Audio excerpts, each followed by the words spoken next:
लो भाई चैप्टर 10 10.2 अभी question number 10 करते हैं शुरू। ठीक है, 8वां कल करा दिया था, 11वां करा दिया था, तो पहले 10वां करेंगे फिर बाद में देखेंगे 9 क्वेश्चन। देखो 10 में क्या कह रहा है वो आपको, prove that the angle between two tangent.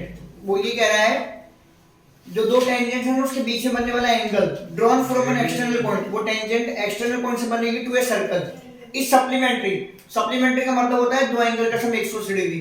Tangent से बनने वाले एंगल का सम सप्लीमेंट्री होगा to the angle subtended by the line segment. उस एंगल के साथ में जो उस लाइन सेगमेंट से बना हुआ है, joining the point of the contact at the centre. जो पॉइंट ऑफ कांटेक्ट होते हैं ना, जब अपन उनको सेंटर से जोड़ेंगे तो वहां पर भी एक एंगल बनेगा और टेंजेंट से बनने वाला एंगल, उन दोनों का सम कितना लाना है आपको, सप्लीमेंट्री। और सप्लीमेंट्री का मतलब होता है दो एंगल का सम कितना हो, 180 degree. According to the question वो ये बात कर रहा है, ये बाहर एक्सटर्नल पॉइंट हो गया, इससे बनने वाली टेंजेंट कौन हो गई, पीए और पीबी। यस और नो? तो यहां आपका एंगल बनेगा ये रहा आपका सेंटर, ये रही पॉइंट ऑफ कांटेक्ट। तो उसने कहा सेंटर को जब अपन पॉइंट ऑफ कांटेक्ट से जोड़ेंगे तो ये लाइन सेगमेंट्स बनेंगे। क्या बनेंगे? Line segment. लाइन सेगमेंट का मतलब होता है दो एंड पॉइंट जिनकी क्या होती है, दो एंड पॉइंट जो आगे नहीं बढ़ती है, फिक्स मेजरमेंट की होती है। तो ये लाइन सेगमेंट से बनने वाला एंगल आपका ये हुआ, ठीक है, और टेंजेंट से बनने वाला आपका एंगल ये हुआ। इन दोनों का सम आपको लाना है 180 डिग्री। ये तो आपका एंगल 1 है और ये आपका क्या है, एंगल 2। आप ऐसे करना, सबसे पहले तो आप लिखोगे गिवन, क्या लिखोगे, गिवन, और गिवन में आप लिख देना PA and PB are two tangents. ये लिख देना PA and PB are two tangents. ये तो आपका गिवन का काम हुआ, डन, ठीक है। अब आ जाओ आपकी टू प्रूफ पर, और वो टू प्रूफ की बात क्या है आपकी कि इन दोनों का एंगल कितना होना चाहिए, सप्लीमेंट्री। इन दोनों का जो एंगल का सम आएगा वो क्या होना चाहिए, सप्लीमेंट्री।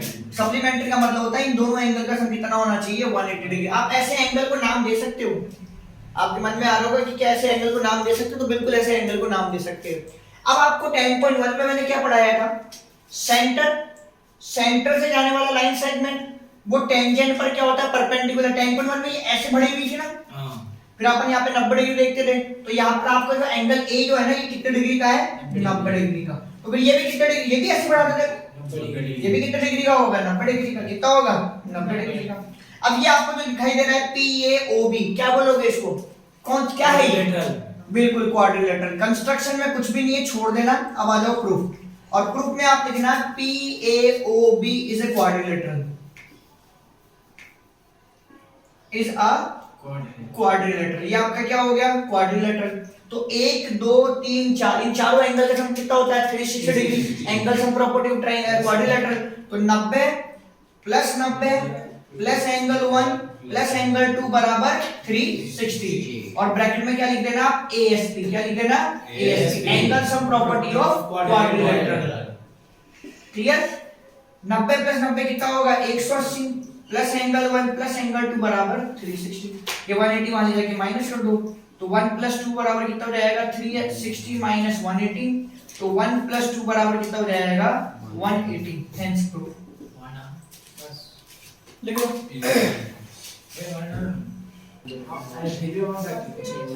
लो भाई, क्वेश्चन नंबर 9 पर आ जाओ, और 9 पर इंपॉर्टेंट टिक कर लेना, ठीक है ना। 10 करा दिया है, अब पहले 9 देख लेंगे। 9 को इंपॉर्टेंट टिक कर लेना। 9 में देखो क्या बोल रहा है, इन फिगर 10.13 फिगर आप देखो बुक में बना हुआ है, XY and X dash Y dash are two parallel tangents to a circle with center O and another tangent AB with point of contact C intersecting XY को तो A पर intersect कर रही है और X dash Y dash को B पर intersect कर रही है, और प्रूविंग करनी है एंगल AOB बराबर 90 डिग्री। भाई टू प्रूफ तो सिंपल सा है, AOB बराबर 90 डिग्री। लेकिन गिवन थोड़ा बड़ा हो गया तो इसको शॉर्ट फॉर्म में लिखवा देता हूँ। इसने कहा है कि टेंजेंट XY जो है ना वो पैरेलल है X डैश और Y डैश के, एंड एक टेंजेंट और है AB इज अ टेंजेंट, ये भी टेंजेंट है, ठीक है। ये आप गिवन में इतना सा लिख दो आप, ठीक है। डायग्राम बुक में दे रखा है, ये रहा सर्कल, डन। देखो आप समझो बात, देखो इधर देखो फटाफट से, एक तो टेंजेंट आपकी ये है XY, ठीक है, और एक टेंजेंट आपकी ये है X dash Y dash, done. इसको तो नाम दिया मैंने, देखो साहब XY, क्लियर, और इसको नाम दिया X डैश, और ये नाम दे दिया मैंने इसको Y डैश। यहाँ पर पॉइंट, यहाँ पर सेंटर है O और एक टेंजेंट यहाँ से पास हो रही है ऐसे, और ये जो टेंजेंट जा रही है ना एक्स वाई को A पर काट रही है और एक्स डैश वाई डैश को B पर काट रही है, और ये इसका पॉइंट ऑफ कांटेक्ट है C। इसके अलावा आपके डायग्राम में POQ, यहाँ पर पॉइंट ये दे रखा है P, ये दे रखा है Q, ये मिला हुआ है और साथ में इसको भी इसने ज्वाइन कर रखा है, इतना दे रखा है। और इसी एंगल AOB को मुझे कितना डिग्री प्रूफ करना है? 90 डिग्री प्रूफ करना है। क्या करना है? 90 डिग्री। यहाँ कंस्ट्रक्शन में आप क्या करो, इस OC को ज्वाइन कर दो। तो कंस्ट्रक्शन में क्या करना है? आप ज्वाइन OC। अगर आप कंस्ट्रक्शन करोगे तो लिख देना, नहीं तो फिर उसको ब्लाइंड छोड़ देना। डन? क्लियर? अब आप ध्यान से देखो, इन दो ट्रायंगल को कॉम्बिनेट करेंगे हम दोनों, क्योंकि हमारा बेसिकली टारगेट क्या है कि एंगल जो A और B है ना, बेटा इधर देख, इधर यहाँ देखने से समझ में आएगा, वहां देखने से नहीं, वो टेडी बियर ही बन जाएगा उसकी जैसे ही। ठीक है ना? इधर आ जाओ, A और B को कितना डिग्री प्रूफ करना है? 90 डिग्री। क्या करना है? 90 डिग्री। तो ये दो ट्रायंगल दिख रहे हैं आपको, ये और ये वाला, ये और ये, इनको करेंगे कॉम्बिनेट। मैंने तुम्हें बताया है बाहर का पॉइंट से टेंजेंट्स बनती है ना, बाहर का पॉइंट A, टेंजेंट कौन सी बनेगी? AP और AC। अरे बनेगी कि नहीं बनेगी? AP और AC बराबर होगी या नहीं होगी? आपको 10.2 में पढ़ाया था ना, एक बाहर का पॉइंट, उससे दो टेंजेंट्स बनती है PA और PB, और तो कैसी होती है? बराबर। तो ये बाहर का पॉइंट, तो टेंजेंट बनेगी AP और AC। क्या बनेगी? तो प्रूफ में मैं लिखूंगा पहला AP बराबर AC। क्यों? रीजन आप लिख देना, tangents of a circle are equal in length, ये लंबाई में क्या होती है? बराबर होती है। डन? और ध्यान देते हुए इन दोनों ही ट्रायंगल में OA जो साइड है ना वो कॉमन है, तो अपन यहाँ लिख देंगे OA इक्वल टू OA। क्यों लिख देंगे? कॉमन साइड, ये क्या है? Common side. इसके बाद आप ध्यान देखो, सेंटर से जो लाइन जाती है और सर्कल की बाउंड्री पे जाकर रुक जाती है, तो प्यारे बच्चों उस लाइन को हम कहते हैं रेडियस। क्या कहते हैं? रेडियस। पता है ना भाई, ये सर्कल, ये सेंटर, ये रेडियस। अब इतना भी नहीं पता हो तो भाई साहब तुम तो घोर पापी हो, इतने पापी हो कि तुम्हें कि नर्क में भी जगह नहीं मिलेगी। इतना तो पता है ना, रेडियस होती है। तो OP किसके बराबर हो गई? OC के। OP बराबर OC, और आप इसको लिखेंगे रेडियस। ठीक है? डन? क्लियर? तो आप ध्यान से देखो, तीनों ही साइड लिया ना अपन ने, तो भाई ट्रिपल S। कौन सा rule? Triple S, congruency rule. दोनों ट्रायंगल कौन कौन से? APO एक ट्रायंगल तो ये ले लो, ये कॉन्ग्रुएंट का साइन है। दूसरा है ACO, ये हो गए कॉन्ग्रुएंट। और जब दो ट्रायंगल कॉन्ग्रुएंट हो जाते हैं तो आप, मैंने क्या बताया आप लोगों को, जब दो फिगर कॉन्ग्रुएंट होते हैं तो ऐसे ओवरलैप करते हैं। इसका मतलब है उसका हर एक चीज आपस में इक्वल है, सारे एंगल और सारी साइड आपस में क्या हो जाती है? बराबर। कौन सी? कोरस्पॉन्डिंग। कौन सी? कोरस्पॉन्डिंग। अब मुझे बनाना है AOB को 90 डिग्री, तो मुझे साइडों से कोई लेना देना नहीं, मेरा मैटर तो एंगल है, मेरा मैटर तो क्या है? एंगल। अब जो मैं बराबर लिखूंगा ना बाइसेप्टिसिटी, मेरा फोकस एंगल पर होगा। तो इसके अकॉर्डिंग इन दोनों ट्रायंगल को कॉन्ग्रुएंट करा, तो मैंने ये वाला एंगल और ये वाला एंगल बराबर लिखा, 1 और 2, ऐसे नाम दे सकते हो आप। बाइसेप्टिसिटी मैंने किसको बराबर किया? 1 और 2। तो किसको? 1 और 2। अब प्रश्न ये उठता है कि आप सर इसको भी तो बराबर, इन दोनों एंगल को भी तो बराबर कर सकते थे ना। कर सकता था, लेकिन मेरे काम के नहीं है एंगल, इनको बराबर करके करना क्या है? बाद में बोलूंगा कि लाइन पैरेलल है, वो बराबर इतना लंबा खींचना ही क्या है? तो इन दोनों को मतलब ही नहीं बराबर करना। हमारा टारगेट तो AOB है। कौन है? AOB। तो हमें उसी पे ध्यान देना है। क्लियर? आज समझ में आ गई? दूसरी बात, अब ये दो ट्रायंगल दिखे, ये भी कॉन्ग्रुएंट होंगे। जब ऊपर के दो ही कॉन्ग्रुएंट है तो नीचे के दो भी 100% कॉन्ग्रुएंट होंगे। सेम चीज है, वही देखो टेंजेंट, वही कॉमन साइड और वही रेडियस। तो बार बार थोड़ा ना करेंगे, हम सीधा क्या लिखो? By similarly. क्या लिखो? सिमिलरली। कौन सा एंगल? ये एंगल 3 और ये एंगल 4 हो जाएगा बराबर। तो आप यहां पर लिखेंगे एंगल 3 बराबर angle 4 by similarly. Clear? Done? अब ये इसको नाम दे दो इक्वेशन 1, इसको नाम दे दो 2। POQ को देखो लाइन है, वो शायद बेटा वो बाहर आई है, आप गेट खोल दो एक बार, जाओ, उससे खुल नहीं रहा होगा।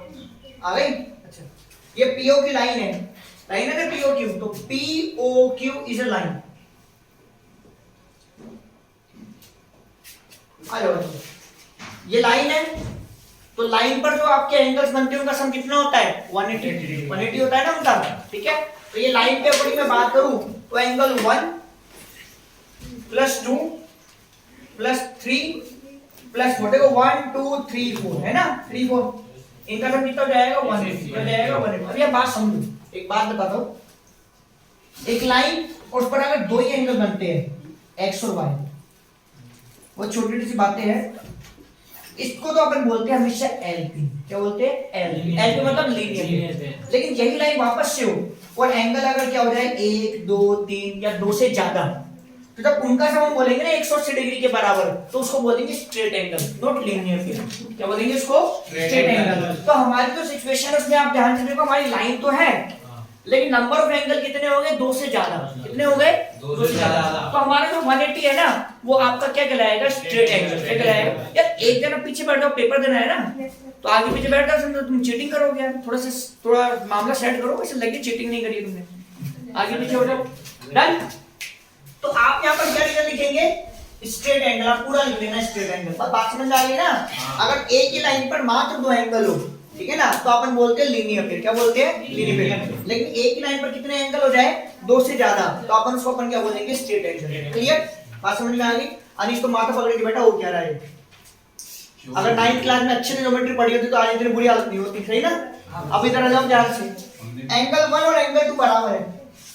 1 और 2 बराबर है। यहाँ देखो ये रहा 1 और 2। इसका मतलब है मैं दोनों की जगह एंगल 1 लिख सकता हूँ।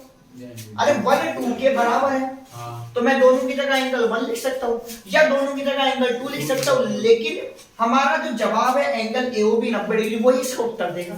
तो देखो AOB को देखो, और AOB को देखने पर इसमें दो एंगल दिखाई दे रहे हैं 2 और 3। क्या दिखाई दे रहे हैं? 2 और 3। इसलिए मैं इन दोनों को एंगल 1 नहीं लिखूंगा, क्या लिखूंगा? एंगल 2, क्योंकि मुझे AOB बनाना है और AOB मेरा किससे बनेगा? 2 और 3 से, ना कि 1 और 4 से। तो मैं इन दोनों की जगह तो क्या लिख दूंगा? Angle 2 plus angle 2। और 3 और 4 में इन दोनों की जगह मुझे क्या लिखना पड़ेगा? एंगल 3, क्योंकि देखो 3 और 4 बराबर है। यहाँ क्या लिखना पड़ेगा? एंगल 3 प्लस एंगल 3 बराबर 180। ये परिवर्तन आपने कहां से करे हैं? तो प्यारे बच्चों इक्वेशन नंबर 1 और 2 से करे। कहां से करे हैं? 1 और 2 से। इनको जोड़ने पर कितना आएगा? 2 एंगल 4 नहीं आएगा क्या? नहीं तो आएगा एंगल 4 और एंगल 6 प्लस बस इसको अपन क्या लिखेंगे? Twice of angle 2। बात समझ में आ गई ना? ये नंबर नहीं है, ये एंगल के नाम है। ये 2 प्लस 2 नहीं है तो 4 लिख दो, एंगल के नामकरण है। तो ये ट्वाइस ऑफ एंगल 2 हो जाएगा, यहाँ लिख देता हूं, प्लस वो ट्वाइस ऑफ एंगल 3 हो जाएगा और बराबर कितना आ जाएगा? 180।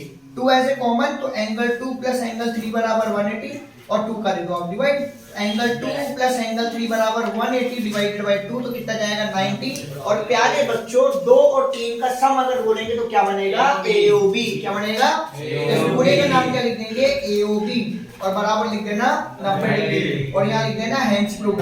और अगर आप हिंदी मीडियम के बालक होते तो हैंस प्रूफ की जगह आप लिखते इति सिद्धम। क्या लिखते? इति सिद्धम।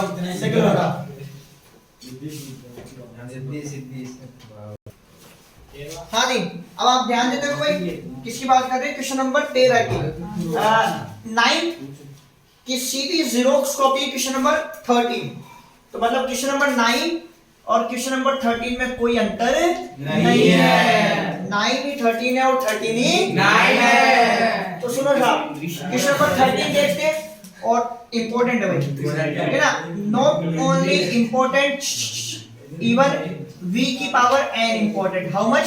v raise to power n। कितना इंपॉर्टेंट है? अब सुनो पहले बात, एज इट इज है, पूरा सॉल्यूशन काम में आएगा। देखो क्या लिख रहा है? Prove that opposite sides of a quadrilateral circumscribing. अब तो आप लोग सर्कमस्क्राइबिंग का मतलब समझ गए ना?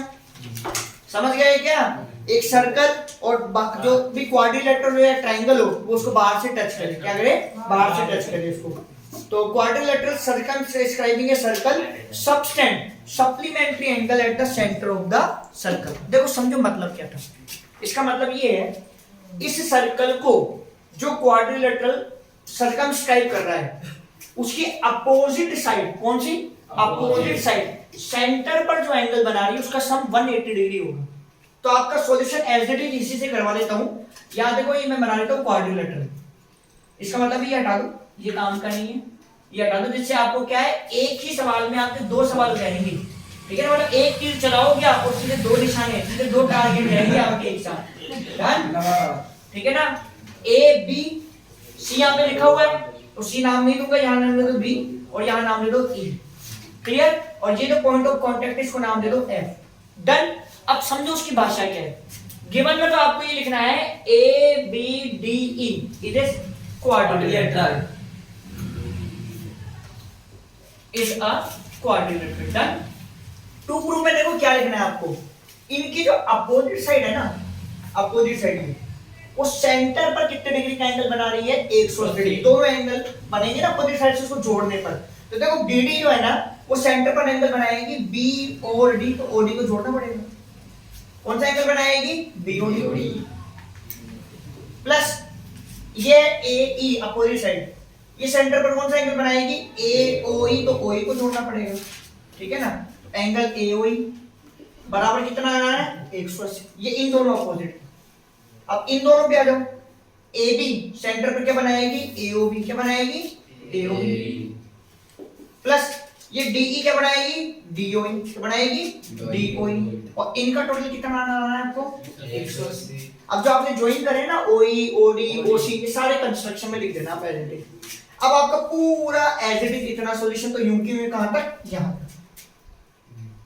ठीक है ना? अब आप मेरे को एक बात बताना, 9th क्वेश्चन को हमने करा और हमने ए बी से बनने वाला एंगल ए ओ बी कितना डिग्री प्रूफ करा, 90। मैंने इधर करा था।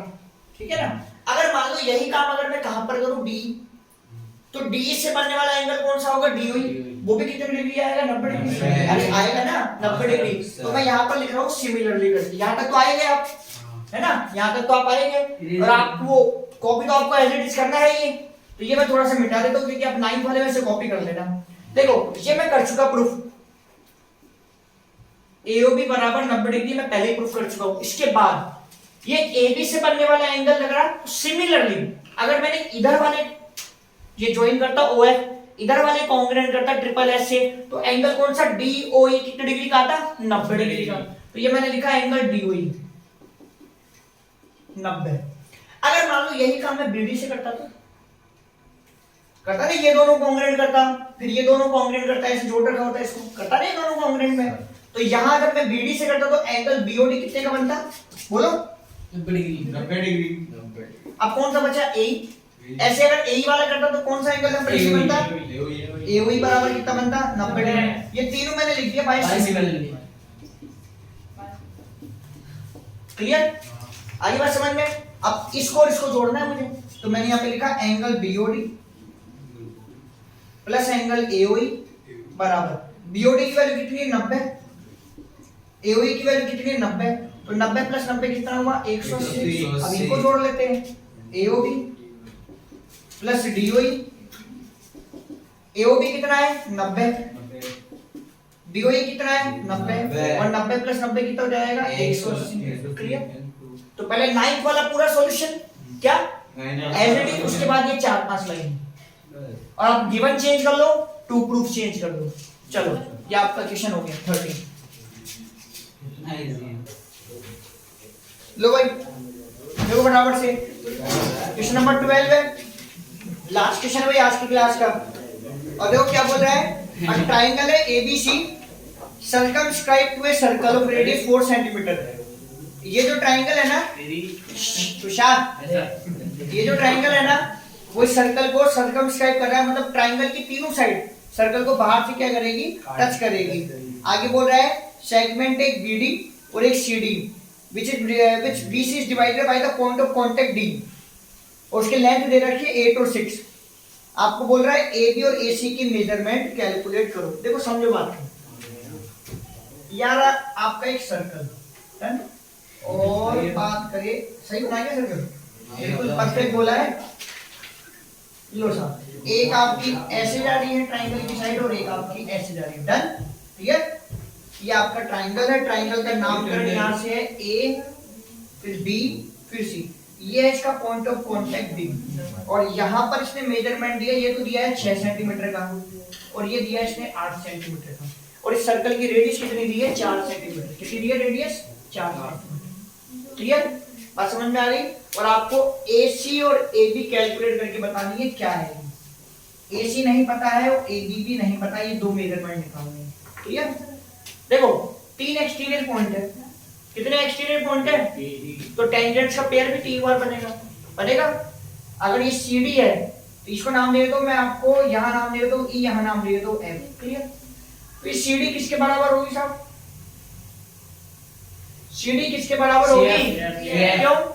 एक्सटीरियर पॉइंट टेंजेंट बनेगी, टेंजेंट बराबर ये 6 है, ये भी कितना होगा? 6। अब B से बनने वाली टेंजेंट कौन है? BD, और दूसरी कौन होगी? BE। ये 8 है तो ये भी कितनी होगी? 8। A से बनने वाली टेंजेंट कौन है? AF और AE। मेजरमेंट ही नहीं पता तो let AF be x centimetre. Maths में बढ़िया काम है, जो कुछ नहीं पता हो तो let the term B x। तो ये आपका क्या हो गया? x, और ये भी आपका कितना हो गया? x। क्लियर? अब 9th क्लास में आपने पढ़ा था हीरोन्स फॉर्मूला, तो वहां आपने पढ़ा था अगर ट्राइंगल आपके पास राइट एंगल नहीं हो, आपके पास इस तरह के ट्राइंगल नहीं हो जिसमें आपको क्या नहीं पता हो? बेस और परपेंडिकुलर। क्या नहीं पता हो? बेस और परपेंडिकुलर। क्योंकि जब ये पता होता है तो हम एरिया ऐसे निकाल लेते हैं, लेकिन कई बार ऐसा होता है कि हमारे पास एक नॉर्मल क्वाड्रिलेटरल होता है जिसकी तीनों साइड पता होती है। क्या पता होती है? तीनों साइड। तब हमारे पास ये फॉर्मूला तो सक्सेसफुली नहीं होता है। ये फॉर्मूला तो तभी लग सकता है प्यारे बच्चों जब आपके पास क्या हो? परपेंडिकुलर और बेस हो। क्या हो? परपेंडिकुलर और बेस हो। और जब ये चीजें नहीं होती हमारे पास तो फिर हम एरिया किससे निकालते हैं? हीरोन्स फॉर्मूला से। किससे निकालते हैं? हीरोन्स फॉर्मूला से। उस परिस्थिति में हमारे पास ट्राइंगल की तीनों साइड होती है। क्या होती है? तो यहाँ देखो आप, ये ट्राइंगल है आपका ABC, इसमें ये साइड पता है कितनी की हो जाएगी टोटली? BC कितनी की हो जाएगी? और AC कितनी की हो जाएगी? 6 + और ये AB 8 + 8 अब यहाँ पर मेरे को बेस नहीं पता है, यहाँ मुझे परपेंडिकुलर नहीं पता है। अब आप बोलोगे ये बेस हो जाएगा, ये बेस हो जाएगा, ये बेस हो जाएगा, हो तो जाएगा, लेकिन इनका तो कॉमन परपेंडिकुलर नहीं है। इसलिए आप इसको कैसे कैलकुलेट करोगे? हीरोन्स फॉर्मूला से। कैसे कैलकुलेट करोगे? तो पहले बात करते हैं 6 + 8 आपने बोली 14 सेंटीमीटर, तो A आपका हो गया 14 सेंटीमीटर। B आपने बोला दिस प्लस दिस मतलब x + 6। What? This plus this. और व्हाट होगा C? दिस प्लस दिस मतलब x + 8। अब हीरोन्स फॉर्मूला के लिए हम क्या निकालते हैं? एज, जिसको हम बोलते हैं semi perimeter. A + B + C / 2। तो this plus this plus this, तो this plus this plus this और डिवाइडेड बाय दिस। तो x पर x तो हो गया 2x, 6 और 8 14, 14 और 14 कितना हो गया? 28 और अपॉन में 2। अब 2 एज ए कॉमन वो निकालो आप, तो 2 से कट जाएगा एक बार, 2 से कटेगा 14 बार, और ये नीचे 2 है तो 2 ने 2 को उड़ा। ये कितना आ गया? x + 14 centimetre. क्लियर? अब हमारा हीरोन्स फॉर्मूला, तो हमारा जो हीरोन्स फॉर्मूला है ना प्यारे बच्चों, देखो मैं थोड़ा सा गैप करके यहाँ लिख रहा हूँ हमारा हीरोन्स फॉर्मूला, ठीक है ना? तो area of triangle ABC, area of triangle ABC Heron's formula से होगा। ये वो होता है S - A S - B और S - C। तो ये 1 2 3 4 चार वैल्यू मिल जाएगी, मल्टीप्लाई कर दूं तो S को क्या निकालूं? S - A। S कितना है? ये माइनस A कितना है? 14। ये गया कितना आ गया? x centimetre. अब निकाल लो S - B। S तो कितना है? x + 14। इसमें से क्या माइनस करना है? B आपका x + 6 माइनस है ना, तो ब्रैकेट में लिखो x + 6। माइनस खोलेंगे ना, साइन चेंज करेगा, तो ये लो x + 14 तो मैंने यूं क्यों लिख दिया? माइनस को अंदर भेजा, ब्रैकेट ओपन करा तो ये हो जाएगा माइनस का, माइनस और प्लस इंटू हो जाएगा माइनस का, ये तो उड़ गया, और 14 में से 6 गया तो कितना बचा? 8। अब आ जाओ S - C। S तो आपका कितना है? x + 14 माइनस C आपका x + 8 है। खोलो इसको, तो ये x + 14 यूं क्यों? माइनस को अंदर भेजो तो जाएगा माइनस का x, और माइनस प्लस कितना हो जाएगा? माइनस, ये गया 14 में से 6 8 गया तो कितना बचा? 6 सेंटीमीटर। अब ये वाली यहाँ लगा तो चारों 1 2 3 4, देखो 1 2 3 4 अब तो यहाँ पर इसकी जगह x + 14, इसकी जगह x है देखो आप, फिर इसकी जगह कितना है? 8, और इसकी जगह कितना है? 6। इसको मल्टीप्लाई कर दो, x + 14 और ये कितना हो जाएगा? 48x कितना हो जाएगा? और सेंटीमीटर स्क्वायर। इसके बाद मल्टीप्लाई मत करना, क्योंकि उसके बाद फिर खतरनाक कैलकुलेशन हो जाएगी। इतने पे रोकेंगे हम, लिख लो इतने। देखो अब मुझे एक बात बताओ, अभी एक बार के लिए आप इसको भूल जाओ, ऐसा कुछ अपन कर रहे हैं। एक साधारण सी बात बताओ, ये रेक्टेंगल है, ध्यान से समझना क्योंकि वो एक्चुअली मैं जो बता रहा हूँ इससे जुड़ा हुआ है। ये मान लो मैंने ले लिया 50 का, ये ले लिया 10 का, सेंटीमीटर में दोनों। मैंने एरिया निकाला तो कितना निकल के आएगा 500, एल इंटू बी होता है ना। मैंने इसके 4 टुकड़े कर दिए, कितने कर लिए 4 टुकड़े। आई वो समझ में? मान लो ये 40 का लिया, वो 10 का लिया तो कितना आया 4। मैंने 4 टुकड़े कर दिए। अब इसका एरिया निकालूंगा, इसका निकालूंगा, इसका निकालूंगा, इसका निकालूंगा। अब अंदर से निकलेगा ना यहाँ से। अभी तो मैंने पहला निकाला तो कहाँ से निकला था? बाहर से, बाहर के मेजरमेंट। अब अंदर के मेजरमेंट से निकलेगा। मान लो सबका कितना कितना निकला 100, कितना निकला? और जोड़ूंगा तो कितना जाएगा 400। बात समझना, जब मैंने बाहर जो एक्चुअल में जो डायमेंशन दे रखी थी मैंने उससे एरिया निकाला 400 आया। फिर मैंने कुछ नया कंस्ट्रक्शन करके एरिया निकाला अंदर से, इंटीरियर पार्ट से, मैंने इनको जोड़ा तो कितना आएगा 400। एक बार के लिए देखो तो मैं कैंची से काटूं तो 4 पीस है ना, 4 अलग अलग पीस काट लिए, अलग अलग एरिया निकाल लिए और एरिया जोड़ लिया तो कितना आ गया 400। मतलब मैंने इन चारों पीसों को वापस से चिपका दिया तो शेप तो वही बनी ना।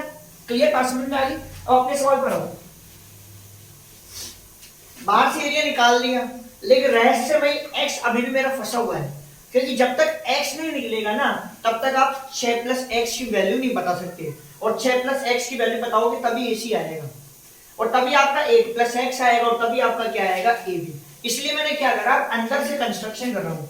ये सेंटर है, यहां से मैंने ये जब लाइन जाती है थ्योरम 10.1 में स्पष्ट पढ़ाया गया है ये 90 डिग्री होती है, और जब आपके पास उल्टा टी बनता है ना तो ये बेस और ये क्या होती है परपेंडिकुलर, इसको अपन हाइट बोलते हैं। उल्टा टी है नहीं, ये O सेंटर है तो मैंने इसको जोड़ लिया इसे। क्या ये ट्रायंगल बन गया? हाँ सर बन गया। ये कितने का है 4 सेंटीमीटर का, क्योंकि सर्कल की रेडियस है, क्या है रेडियस, तो 4 सेंटीमीटर की है। क्लियर? मैं इस ट्रायंगल BOC का एरिया निकाल रहा हूँ। किसका एरिया निकाल रहा हूँ? BOC का। और एक कॉमन फॉर्मूला होता है जब आपके पास उल्टा टी मतलब बेस और परपेंडिकुलर तो ये होता है। अरे होता है कि नहीं होता? हाँ सर होता है। तो ये लो हाफ, बेस मेरा कितना है ये 14, हाइट मेरी कितनी है 4, तो 2 से 4 को काट लो 2 बार तो कितना हो गया 28 सेंटीमीटर स्क्वायर। क्लियर?